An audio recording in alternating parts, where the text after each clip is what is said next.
శాసనసభ మండలి సమావేశాలకు నోటిఫికేషన్ జారీ అయ్యింది. ఈ నెల 23 నుంచి శాసనసభ, 24 నుంచి శాసన మండలి సమావేశాలు ప్రారంభం కానున్నాయి. 23న ఉదయం 11 గంటలకు శాసనసభ ప్రారంభం కానుంది. శాసనసభ సమావేశాల నేపథ్యంలో జూలై 25 లేదా 26వ తేదీల్లో బడ్జెట్ను ప్రవేశపెట్టింది కాంగ్రెస్ ప్రభుత్వం.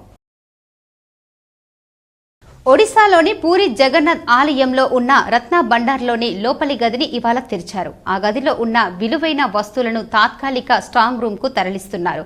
ఈ వారంలోనే రత్న భండార్ను తెరవడం ఇది రెండవసారి. ఇవాళ ఉదయం 9:51 ఆ గదిని ఓపెన్ చేశారు. రైతులకు లబ్ధి చేకూర్చాలనే సంకల్పంతో ప్రభుత్వం ప్రతిష్టాత్మకంగా అమలు చేస్తున్న రుణమాఫీ పథకం డబ్బులు సంబంధిత రైతుల చేతికి అందాలని కలెక్టర్ రాజీవ్ గాంధీ హనుమంతు స్పష్టం చేశారు. తెలంగాణ రాష్ట్ర ప్రభుత్వం విడుదల చేసే నిధులను రుణమాఫీకే వినియోగించుకోవాలని, ఇతర అప్పులకు ఎట్టి పరిస్థితుల్లో జమ చేయొద్దని డిప్యూటీ సీఎం బట్టి విక్రమార్క సూచించారు. బాల్కొండ మండల కేంద్రంలోని ప్రభుత్వ జూనియర్ కళాశాలలో గురువారం మత్తు పదార్థాల నియంత్రణపై పోలీసులు అవగాహన సదస్సు ఏర్పాటు చేశారు.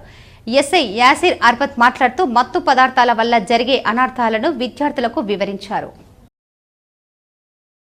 బాల్కొండ మండలం కిసాన్ నగర్ లో గురువారం లయన్స్ క్లబ్ ఆధ్వర్యంలో అన్నదానం ఏర్పాటు చేశారు. ఇటుక పట్టి కార్మికులకు, పైప్ కంపెనీ కార్మికులకు ఇట్టి అన్నదానం ఏర్పాటు చేశారు.